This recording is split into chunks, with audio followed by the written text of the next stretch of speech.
Let's start out though with Is This Thing On? Yes. From Bradley Cooper, his third director job. He's also in it as a character named Balls. Yeah. He did A Star Is Born first. Obviously, it was a pretty huge deal off the when that movie came out, and then he was directing it. He was in it, all that. And he did Maestro, which is a significantly less big deal, much to his chagrin. He worked very hard on that movie. He was like fucking prancing around Central Park and stuff, filming it. It was a passion project, and it was well received enough, but not anywhere near what I think he expected or what some people might have expected. And now he has his third one, which is it's just the smallest of the three by a long shot. Limited theatrical run, it's felt like for a while, though I think it's in more theaters now, but it's never going to be anything that gets like a crazy run. 1.93 million at the box office. Will Arnett is the lead in it alongside Laura Dern. The other lead, Andra Day, Amy Sedaris. There's a big cameo in it, which we won't spoil in case you haven't seen the movie. We will talk about it in spoilers, though, because it does feel like a pivotal moment in the movie. Whether you view that as a good or bad thing, I guess we'll get into that. One of the most shocking things I've seen on screen in years. Like, really shocking. Ever made. Not sure it worked. I'll put it that way. 85-84 split on Tomatoes, 7.1 IMDb, 73 Metacritic, Letterboxd 3.5. Facing middle age and an impending divorce, Alex, played by Will Arnett, finds new purpose in the NYC comedy scene while his wife, Tess, played by Laura Dern, confronts sacrifices she made for their family. A lot of stand-up comedians in this as well. Kind of a lot of up-and-coming stand-up comedians from the NYC comedy scene. This is also loosely based on the life of British comedian Josh Bishop. This is actually, technically speaking, a very loose biopic, loosely based on something, but it is based on something. That's how we got the inspiration, the idea for this. Klemmer, I'll have you go first. Is This Thing On? What'd you give it? Yeah, I give it 87. I like this a lot, especially the first hour. Hits pretty close to home for me in a lot of ways. I've been divorced, and I used comedy to help me get through it. I kind of threw myself more. I mean, I was already enjoyed improv, but I threw myself really into improv after divorce. It's just nice to go to a class or something to look forward to every week when you're feeling pretty low and just have like a bunch of like-minded people. I'd recommend that really for anybody who's like going through shit. Like, go take a cooking class, go take any kind of class, go take a group. It's something you're in a group, because especially if you're feeling alone, it's just nice to have something to look forward to and meet new friends. But I thought it handled it really well and really realistically. Like, a lot of that stuff, like, you start crying at the drop of a hat everywhere you go. Like, his voice cracks when he's saying goodbye to her on the subway. Like, that's real. That kind of feeling where you're always like this close to just crying at all times. One of the characters is a panic attack in the bathroom. I had a panic attack in the bathroom. So I thought it hit all of those notes really well. The second half kind of loses me. It becomes less about the situation at hand and more about the couple. And that I felt wasn't as effective. But I thought Will Arnett was fantastic in this. I think Bradley Cooper is just a really impressive director. I mean, to direct A Star Is Born and then direct this very different movies, like you said, much smaller movie, and to have both be really effective is something else. Will Arnett is very good now. I know he's been divorced. He's married Amy Poehler famously. They got divorced. So I don't know if he drew from some of those experiences, but he was great here. Laura Dern was really good here. Talk about a tough role to play. It's always tough to kind of be that other side of it.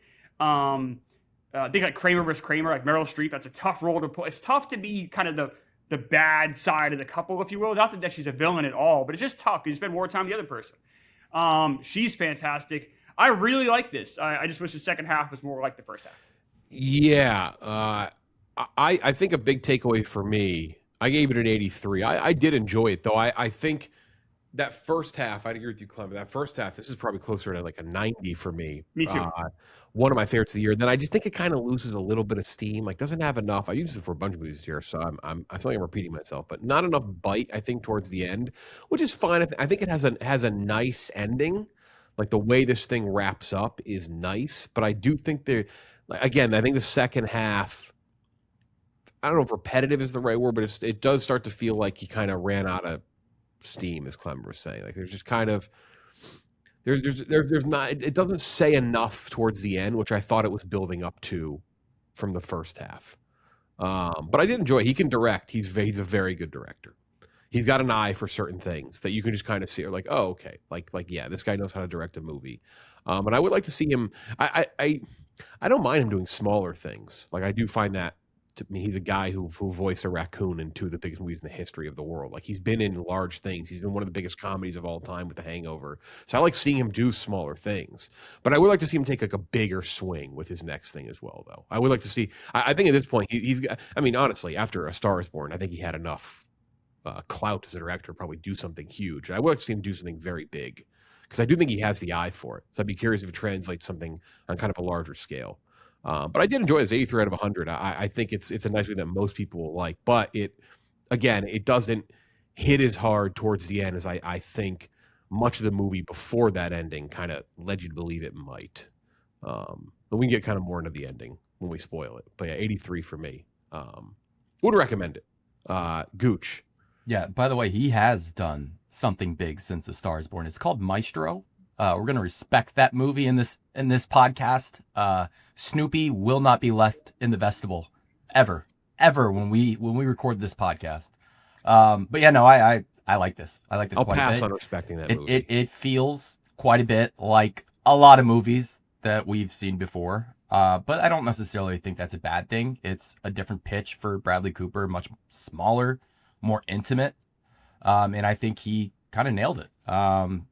Doesn't reinvent the wheel, but you get two nice performances at the center. It's really nice seeing Will Arnett.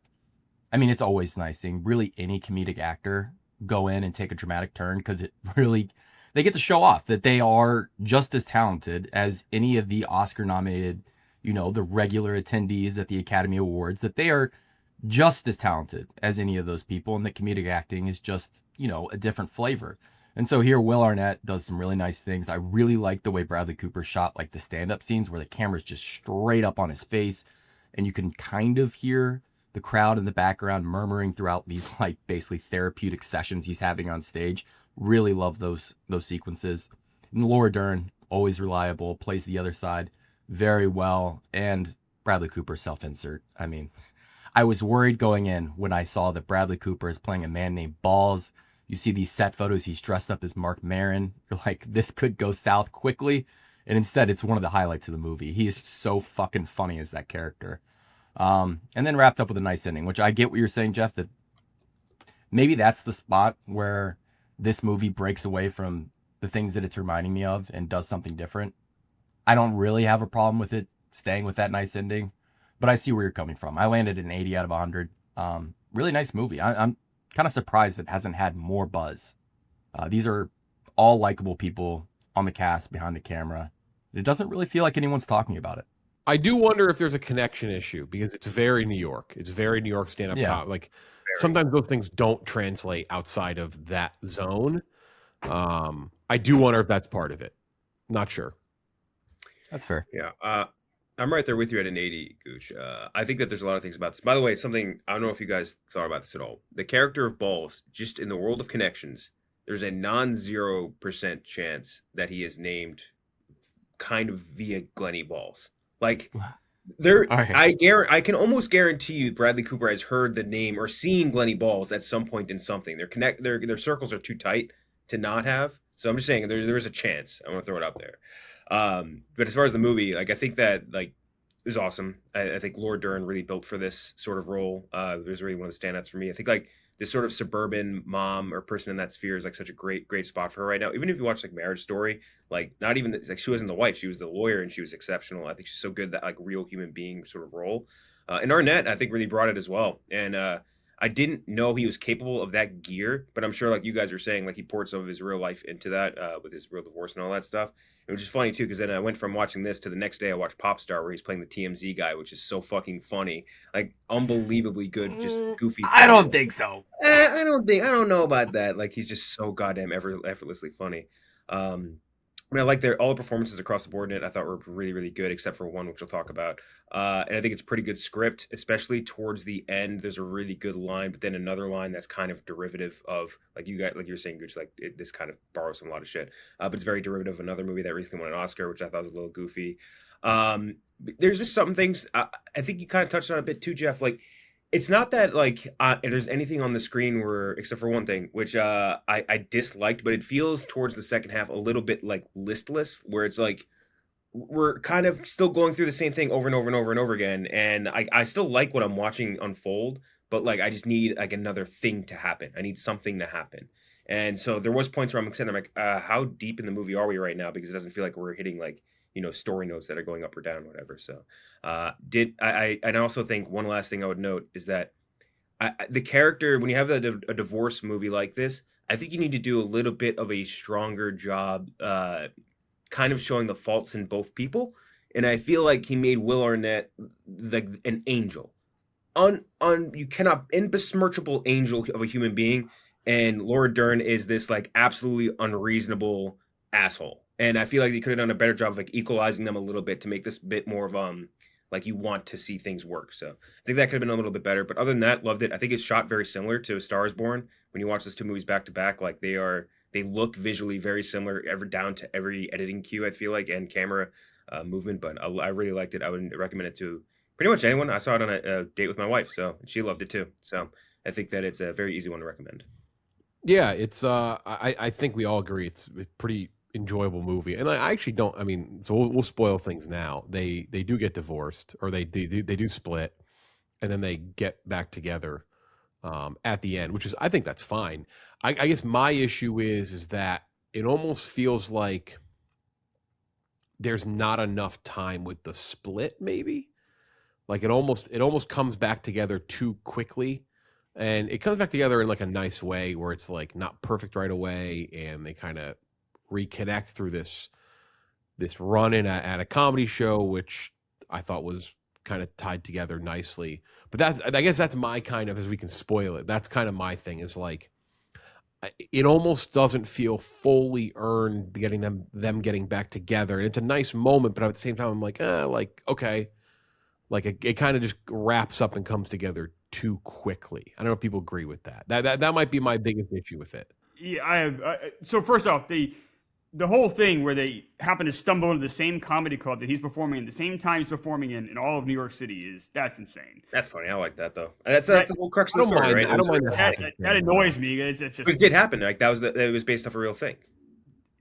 I mean, did the guy live? You said the guy was an English comic. Was he in? I mean, New York City. It's all right. Whatever. It was the insane. Comedy Cellar, which for those listening, if you're not familiar, that is like the marquee stand-up spot in New York City. But this isn't the Comedy Cellar that we know. This is a Comedy Cellar this is a different universe Comedy Cellar, because Comedy Cellar has open mics, which the real Comedy Cellar you have to work your ass off your entire career to get on. Like Francis, our coworker Francis is on it. He's been doing stand-up forever, and he's lucky, and he's talented enough to get on there.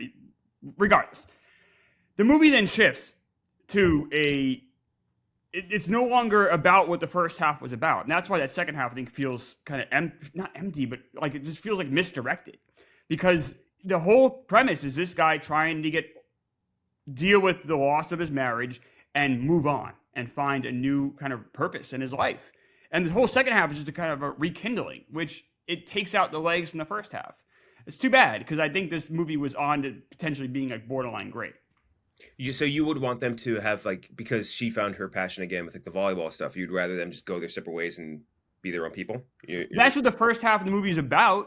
So I think it kind of cheats on the first half of the movie in a way with that second half.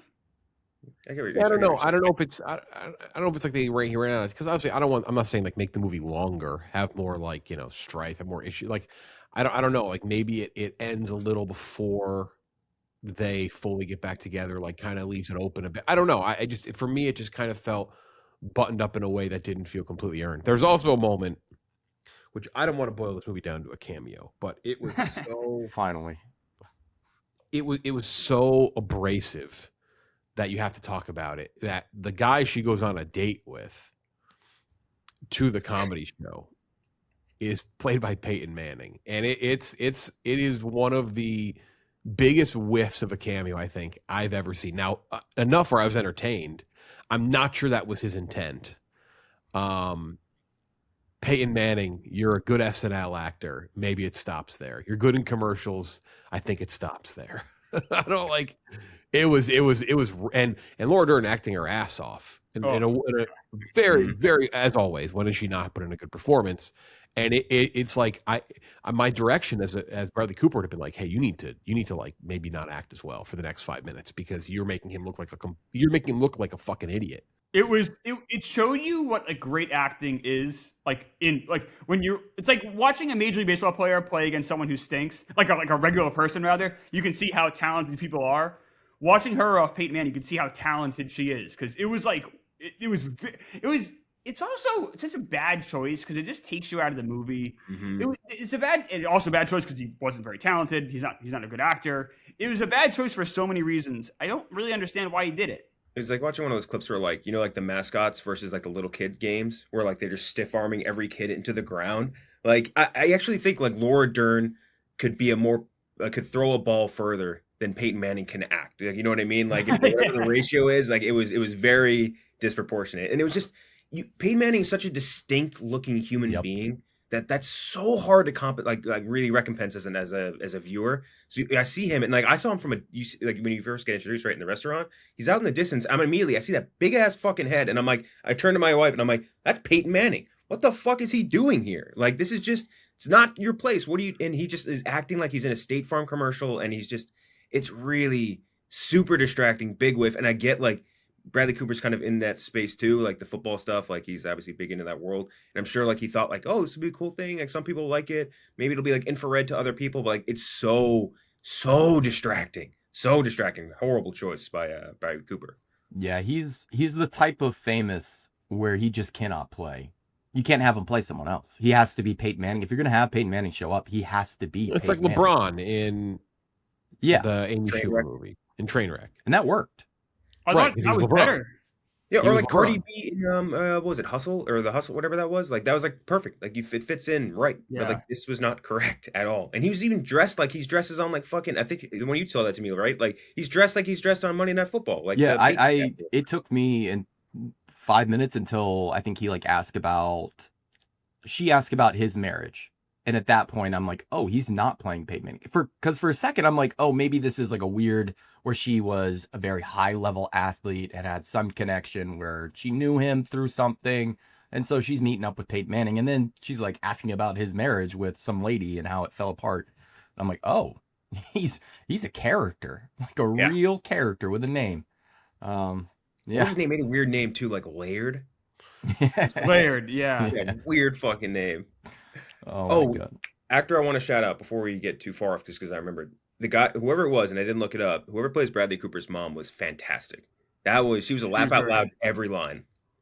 I thought his dad was really good too, and that was that was one of the better moments of the movie when he like towards the end when they have that heart to heart outside the Comedy Cellar. Yeah, really nice moment. This movie's littered with those kind of like really small moments that he just did really well. He impresses me. He really does. He's a weirdo. He's a fucking freak, but good Lord, he loves this shit, and it shows.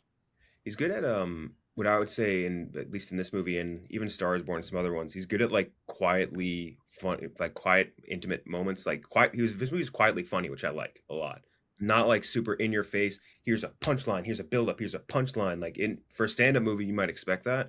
But I think this movie had a lot of like, here's like a little tiny mini punchline that makes you go like, and like feel warm or whatever, which I appreciated a lot. I also liked his relationship with his kids. Like he was really like honest with his kids, and it was never like, it never felt like a sitcom. Like the one scene where they have lice, it's like, all right, there's a lot going on here, but he was never like frustrated, annoyed. Like sometimes you'll have that relationship where like the parents almost like hate the kids are annoying, and you want to hate them in the audience. But like this seemed like real, and like, all right, this seems like a nice family. Like I don't know, I really like the stuff with the kids. I thought it was really, really well done. What was his job, by the way? Yeah, we do got to talk about finance, their employment. You never see this, I guess, guy at work once. But I think that's intentional. Yeah. I think you're supposed to only see the comedy side of his life, because we get a small glimpse of it with the stand-up comedian. I forget her name. I'm sorry, but like when she's a nurse. Yeah. He's like, "You're a nurse?" She says, "No, I'm a comedian." Like I think that's the important part. Yeah. I do like that. Like his work is the least stressful work of all time, though, because he's a lot of shit going on in his life, but work did not add to it one bit. He must have it. He's good at his job. I appreciate that he, like, whatever. This may not even be a thing to like critique for like the quality of the movie, but like he did work through the comedy scene a little bit. You know, he was kind of bouncing around and like, you know, I again, that's why it's like, again, like the first, like, I don't even want to say second half. It's like the first 3/4 of this I did think played really well, and the ending plays fine. It's just like I don't know, like I do feel like there's like a little more, like if Bradley Cooper, like, you know, at the end of the movie, like the bottled up everything he can do. I think there's a little left in the bottle. That's kind of, I think he's got a little more, which I'm shit. I guess view that as a good thing. Like I do think he's a very good director, and I didn't like Meister all that much, but like there was enough to respect there. Like I'll at least respect like his talent and his dedication to something. So curious what he does next. But we'd all suggest this movie. So Respect to him for making Will Arnett just look exactly like him, by the way. Yep. Like, yeah, he looks like he looks. Will Arnett is playing Jackson Maine in this movie. Yes. Correct. Yeah. So it was some of my favorite. Not that there's many, you know, not that every movie we get 15. Not that every year we get 15 movies. I said that backwards. That have stand-up comedy in it, but it's some of my favorite stand-up comedy in terms of how it was shot, and making a space feel kind of small and tight and like a little nerve-wracking and chaotic. I thought, or just in general, just how something was shot of somebody being on stage in front of a crowd. I did like that. I thought that was a good like flex of his talent there. But we'd all suggest, is this thing on? Everyone has it 80, between the 80, 85-ish range, kind of like that. So definitely a movie that we'd say, if you can see it, go see it. If not, I would assume it'll be on fucking Hulu or wherever. Disney will throw this is a Searchlight release, this movie. So definitely check it out.